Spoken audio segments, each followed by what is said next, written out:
Salve, salve, gente boa! Eu sou o professor Euclides, essa é a Escola Teófilos. Bem-vindos ao nosso canal. Você que está chegando pela primeira vez, não deixe de se inscrever, dar o seu like, se quiser, o seu dislike, para a gente saber como está o andamento das nossas aulas aqui.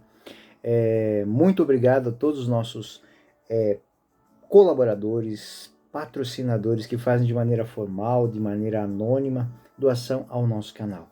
Muito obrigado a você, de maneira especial, Ana Lúcia Escapim, professora Ana Lúcia Escapim, e a senhora Márcia Aparecida Miguel Zeponi, ela que tem um centro de orientação teológica existencial, um centro de terapias. O contato está aqui, na descrição do vídeo, juntamente com a bibliografia e o texto que será estudado no dia de hoje. Bom, gente boa, 20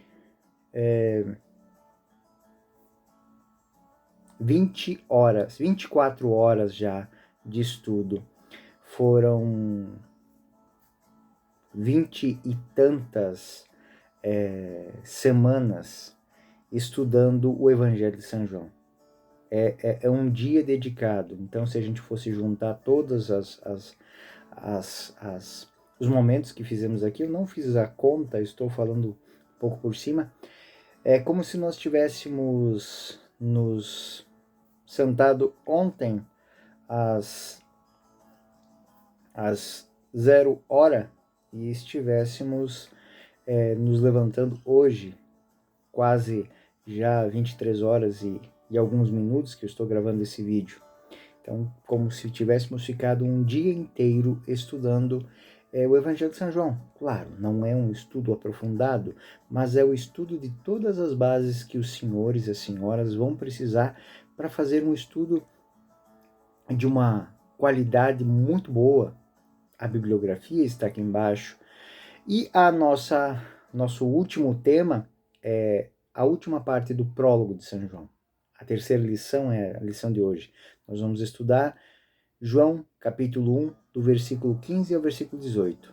São 4 versículos, mas nós vamos estudá-los com muito carinho, muita alegria, porque nós iremos, com essa parte, finalizar esse primeiro estudo de São João. Claro, nós vamos estudar daqui a pouco as cartas, né? E vamos estudar a grande obra do Apocalipse, né?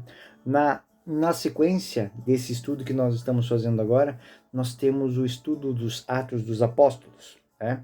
Então, vamos àquilo que interessa hoje. Hoje nós nos interessamos pelos 4 últimos versículos do prólogo de São João. E do que eles tratam? Bom, São João, nestes versículos finais, ele faz uma conclusão, da sua chave de leitura. Eu já falei isso algumas vezes aqui, mas reitero. Nós estudamos todo o Evangelho de São João e deixamos o prólogo por último. Por quê? Porque ele vai ajudar a sedimentar esse estudo. Porque como ele é a chave de leitura de todo o Evangelho, lê-lo no início, explicá-lo, talvez nós nos perderíamos pela profundidade dos temas que são elaborados.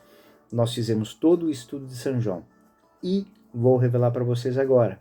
Nós fizemos exatamente o que São João fez. Ele organizou todo o Evangelho, ele fez toda a reflexão do Evangelho e depois, nos primeiros versículos, ele incrustou. É como se ele tivesse feito toda a lapidação de uma joia e aí ele fez a incrustação dela no anel. Então essa é a grande lição de São João. Então toda a história ela tem que ter um princípio, um meio e um fim. Tem que ter um propósito. E São João, no prólogo, ele vai tratar desse propósito. O propósito é um só. Que nós creiamos, que nós compreendamos que Jesus Cristo trouxe à humanidade a revelação do Pai. E essa revelação é a vida que há nele. E ele deu essa vida para nós. O Verbo divino que se fez carne e habitou entre nós.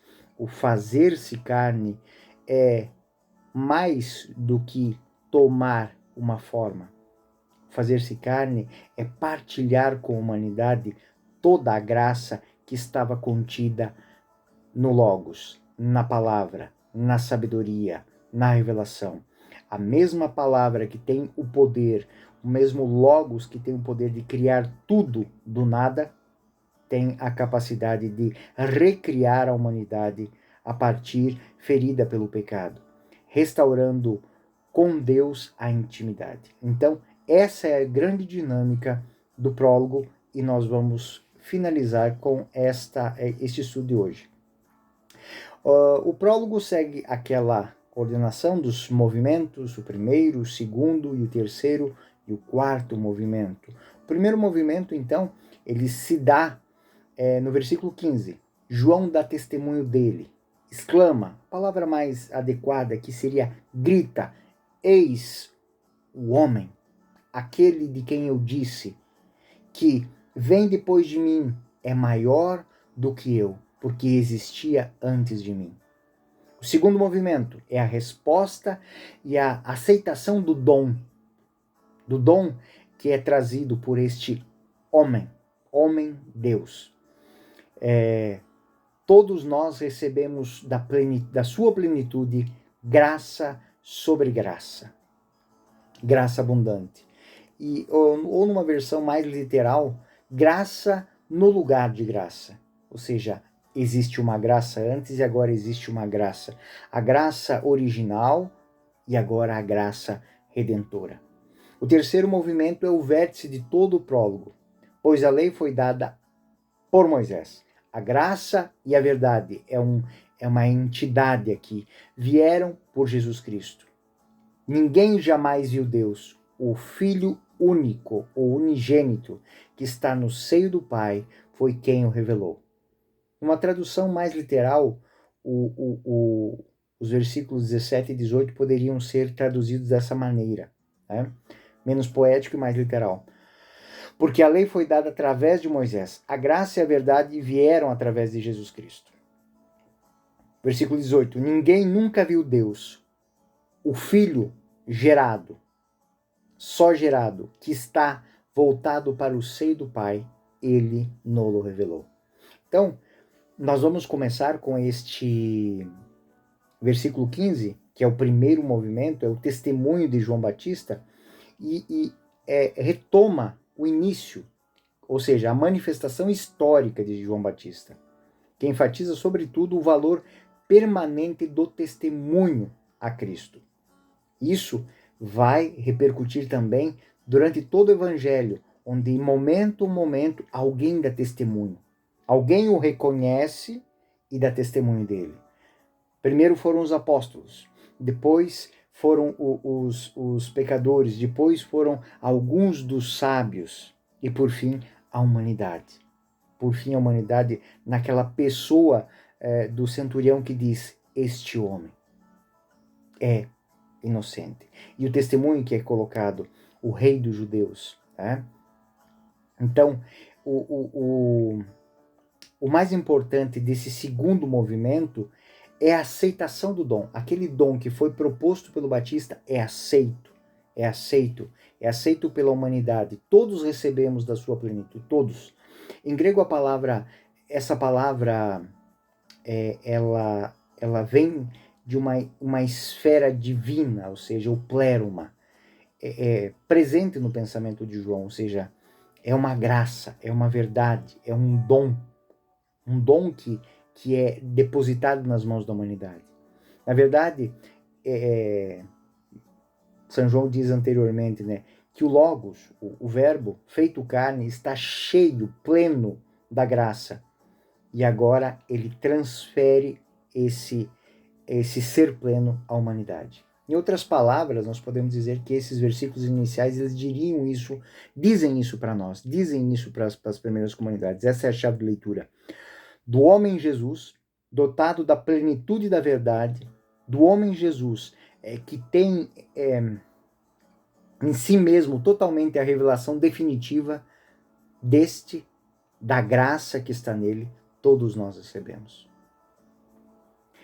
Por que São João acrescenta esse todos a nós? E aí fica todos nós.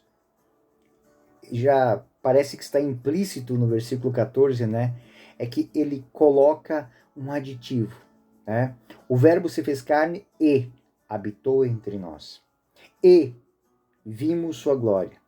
A glória que o Filho único recebe do seu Pai, cheio de graça e de verdade. Então, tudo isso foi dado a todos nós.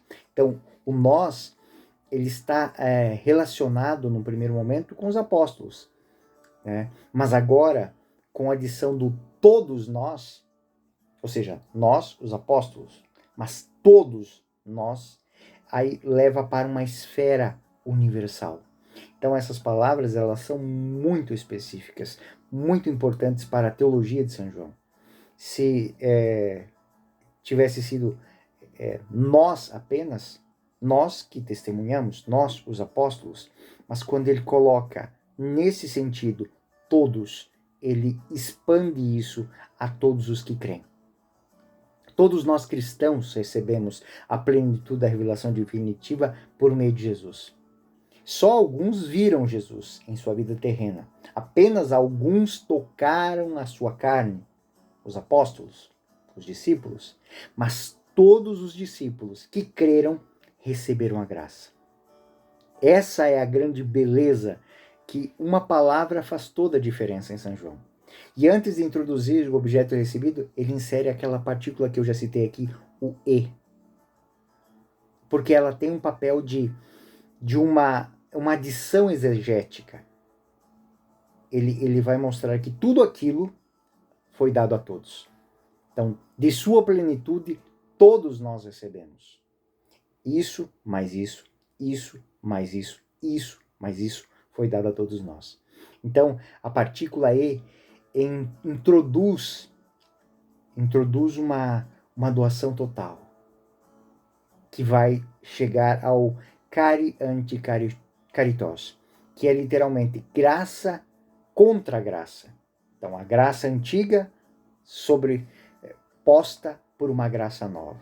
Então, a graça é contrastada por outra graça, ou seja, a graça da revelação, de toda a história da salvação de Deus que caminha, agora ela é sobreposta pela graça plena. Então, podemos traduzir esta graça sobre graça em três maneiras diferentes, né? Recebemos a graça sobre graça, que seria um dom que continua a se superar. Graça sobre graça. Ela tem uma condição de abundância, de estar se ampliando, estar expandindo. E a gente entende isso dentro da dinâmica. É uma das visões. A segunda, ela é uma interpretação que recebemos um amor que responde a um amor. Nesse caso, seria caris, entendido como uma atitude objetiva de benevolência. Então, do amor, ele se expande. Significa que Deus deu a capacidade de responder a Deus com amor, no qual Deus próprio nos ama. É bonita essa visão. Esta explicação, além de muito agradável, ela é profunda. Porém, se nós olharmos profundamente, a interpretação mais adequada aqui é a que eu vou falar agora. Recebemos o dom em vez de um favor. Graça sobre graça. O Antigo Testamento viveu de favores. Favores da graça. Agora não. Ela é a plenitude da graça. É aquela expressão que tem repercussão no próprio chamado que está no Evangelho de São Lucas. Ave cheia de graça. É aquele tipo de graça. É uma graça que sobrepõe todo e qualquer tipo de defeito, caso exista. Ela limpa. E aí, daí vem a teologia que está no sacramento do batismo, que apaga todo pecado, que nos torna templos do Espírito Santo, que nos torna donos desta graça, que nos conduz via caminho de adesão até a casa do Pai. Então, o valor adequado dessa expressão é que é a interpretação mais segura, mostra a novidade do dom divino, que vem substituir os outros dons, os presentes. Né? Os padres gregos, padres da tradição grega, eles apoiam essa explicação interpretando desta maneira, né? O dom do evangelho é dado no lugar de outra graça, que era a lei. Portanto, o Novo Testamento é maior em relação ao Antigo Testamento. Ele se sobrepõe. Exegetas, atualmente, eles se abraçam também esta tese, ou seja, o dom que é feito é a revelação completa. O presente que é dado por Deus é a revelação completa em Jesus Cristo, em vez da revelação por partes no Antigo Testamento. Ela tem a sua plenitude. Tudo está consumado. Em tuas mãos eu entrego o meu espírito. Então, com isso no versículo 17, nós já estamos no último movimento. Então, a lei de Moisés, por um lado, e do outro lado, a revelação de Jesus Cristo. Assim, podemos sintetizar: a lei, a Torá, é a revelação histórica no Antigo Testamento. A graça e a verdade é o Evangelho, que é a plena revelação na pessoa de Jesus Cristo. E aqui não há um paralelismo que coloca uma acima, outra abaixo. Não, elas são contrastantes, mas elas são sintéticas. Ou seja, é sintética e progressiva, ou seja, elas se combinam. Ao dizer que a lei foi dada, afirma que a revelação do Antigo Testamento é um dom autêntico. E a lei não é vista por João como algo mau, mas um dom que é sobreposto por algo que é maior, a graça. Aquela expressão, a letra mata, mas o espírito vivifica. Então, temos aqui a síntese da história da salvação, que se construiu até chegar na plenitude do Cristo, na plenitude de Jesus. Na plenitude, ela passa desde a criação até chegar no ápice da cruz, até chegar no ressuscitado. Essa é a grande realidade. A lei foi dada através de Moisés, mas a graça e a verdade, elas vêm através de Jesus Cristo. Então, Moisés e Jesus se tornam símbolos, né? Símbolos de dois presentes que eram necessários, porém, um sobrepõe o outro. Cristo, a revelação do Cristo, se sobrepõe à lei. A lei é a maneira de caminhar, o Cristo é a força para caminhar. A lei indica o caminho, o Cristo dá força para chegar à meta. Graça da verdade, ou seja, o dom da revelação completa e definitiva. É algo muito interessante apresentado aqui por João. Por quê? Já naquele momento surgiam as correntes agnósticas que diziam que por detrás das palavras do Evangelho existia uma outra mensagem. E São João vai abolir isso. As cartas dele, ele vai trabalhar essa temática, e depois no livro do Apocalipse a mesma coisa. Ou seja, a revelação está completa em Jesus Cristo. Não há nada que falte ao homem para a sua redenção final, para a sua salvação, a não ser o quê? A sua adesão completa e restrita a esse plano de salvação. Então, aqui nós podemos dizer que nós temos... Ninguém jamais viu Deus, o único Filho que está no seio do Pai. Nós vamos ter aqui que Jesus Cristo é o mistério do próprio Jesus que revela o caminho. Esse aqui é o ponto mais alto da cristologia, porque o homem histórico Jesus é identificado com o Logos eterno, ou seja, aquilo que Santo Agostinho vai dizer, né? Cristo é a boca de Deus. Quando a boca se movimenta, quando a boca nós temos acesso ao Espírito, que é a voz que faz compreender e entender. Enquanto a boca estava inerte, ela tinha o conhecimento. Quando ela se movimenta, quando ela se manifesta, então ela dá a conhecer aquilo que é a vontade. que está no Pai. Santo Agostinho é muito bonito fazendo esta analogia, né? O pensamento, a boca e a voz. O pensamento é o projeto de Deus, expressado, revelado plenamente pela articulação, e o espírito é a voz que dá a conhecer. Sem ele, nós, mesmo diante desta vontade, nós estamos surdos. E é onde vai desembocar o último versículo. São João, na verdade, enfatiza voluntariamente a impossibilidade do ser humano conhecer Deus. Ou seja, o homem sem a graça não faz o caminho de reintegração com a sua origem. O capítulo 3 do Evangelho dirá: ninguém jamais subiu ao céu, exceto o Filho do Homem que desceu do céu. Então, este é o grande valor do Cristo. É o único revelador. Ninguém pode alcançar a Deus se Deus não se revelar. É como que algo que não é percebido. E aí nós temos lá dentro do Evangelho, aqui só para fazer uma ponte para vocês entenderem do que ele está falando, nós temos aquelas pessoas que são curadas. O paralítico, o cego, o mudo. Todas essas pessoas, elas estavam diante da graça, mas de que adianta alguém estar perto de uma piscina com a possibilidade de entrar na água se ele não tem força para caminhar? Que adianta um homem poder chegar a um local onde vai receber uma graça se ele não consegue nem ver o caminho, que é a cena do cego? Então tudo isso é direcionado dentro dessa temática, dentro dessa dinâmica aqui. Então, Jesus Cristo é aquele que revela. Ele é o revelador do Pai.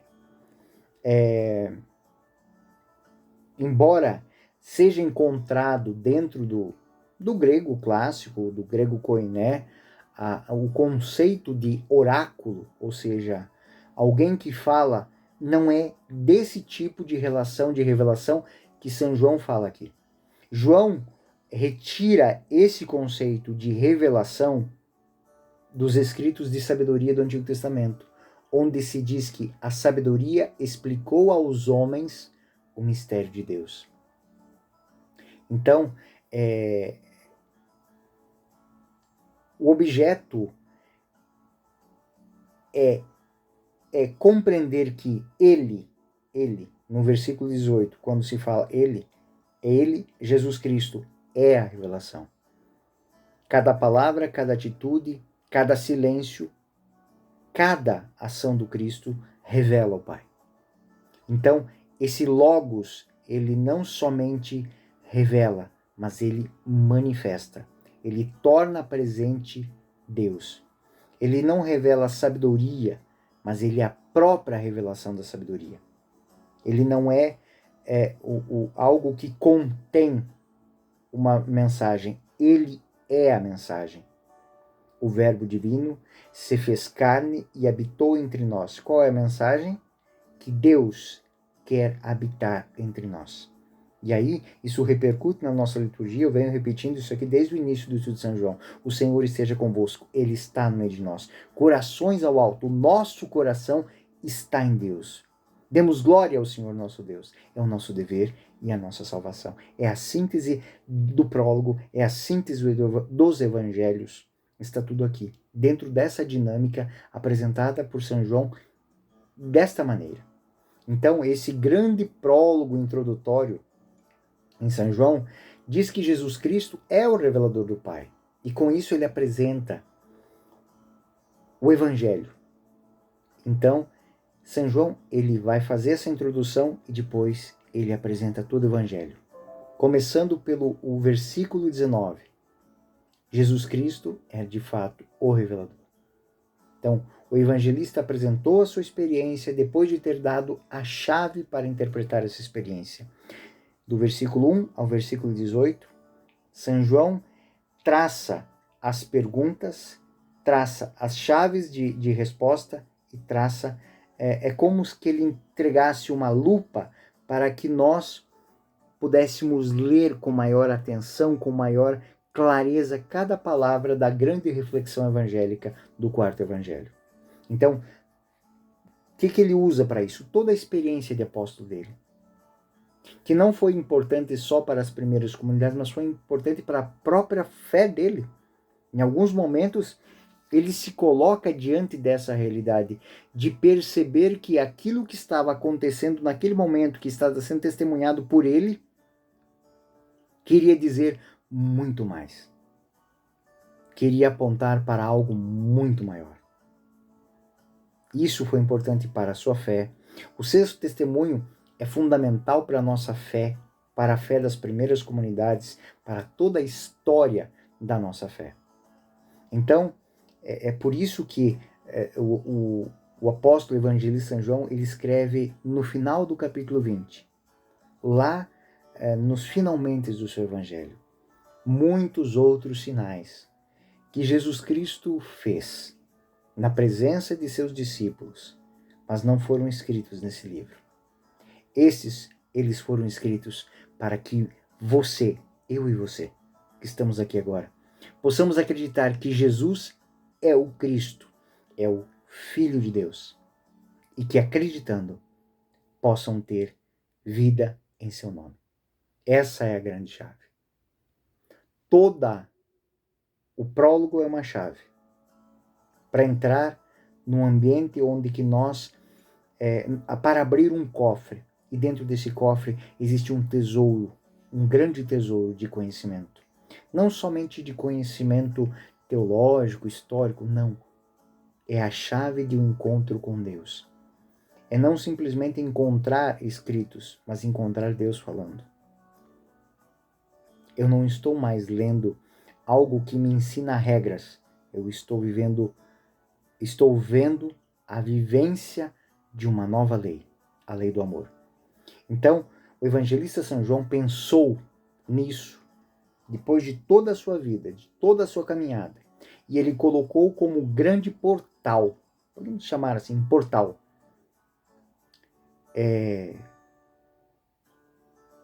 que vai dar acesso a um ambiente onde que eu terei a capacidade de compreender. As chaves que nos foram dadas servem para isso. Desde nossa primeira lição aqui, lá no primeiro vídeo, no primeiro estudo de texto, até agora, lemos o Evangelho, depois comentamos o prólogo. Então, nós usamos a mesma ferramenta usada por São João e deixada às gerações futuras, inclusive aos seus discípulos. Então, na liturgia, nós vamos ter esta leitura do prólogo dentro da grande proclamação evangélica do dia de Natal. Na missa do dia, na missa solene da manhã de Natal, nós temos essa. E o Verbo divino se fez carne e habitou entre nós. Ele é proclamado como a glória do unigênito, a glória do Verbo que habita entre nós. Então, no dia de Natal, nós temos essa. Numa outra tradição, a tradição bizantina, nós temos o mesmo texto, prólogo, os 18 versículos sendo proclamados no dia de Páscoa, na noite pascal. Então, é o grande mistério da glorificação do homem. E é lindo que as duas vertentes espirituais da teologia, elas se unem nas suas grandes festas. No dia de Natal, nós no dia de Natal e os orientais no dia de Páscoa. E todos se compreendem um só caminho, um só ponto de encontro. E nós temos aqui, neste ponto, o cume do Novo Testamento. É uma pérola, é uma joia da teologia bíblica e do pensamento cristão. Então, leiam, reflitam, mergulhem no estudo desses 18 versículos do início do Evangelho de São João. E com certeza a leitura que vocês farão a partir dali do Evangelho de São João, dos sinóticos e dos Atos dos Apóstolos e do epistolário cristão é muito mais profunda. E quando vocês usarem as mesmas chaves e forem ler o Antigo Testamento, digo de maneira muito profunda, a Torá, ou seja, o Pentateuco, vocês terão uma grande surpresa de como esta capacidade de ver que nos é dada pela compreensão destes versículos, ela é muito maior. Então, essa é o conteúdo do nosso estudo. Então, nós trabalhamos toda essa temática durante essas 20 e tantas semanas, durante essas 40 e tantas aulas, 40 e tantos vídeos, nós nos encontramos com o Evangelho de São João.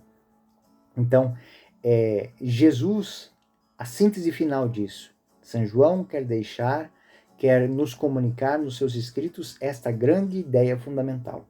Jesus, ontem, hoje e sempre, comunicou a vida de Deus. Comunicou-nos o mistério da redenção, de Natal a Páscoa. Ele alimenta toda a tradição cristã, dos fiéis do caminho às comunidades de hoje, de todos os séculos. Assim, o evangelho que nos é anunciado, nos é apresentado, nos é testemunhado e é vivido por nós, ele se torna para nós um núcleo de graça e de verdade. Esse núcleo de graça e de verdade é o que fomenta a vida cristã. Na minha comunidade, na sua comunidade, nas comunidades dos primeiros apóstolos.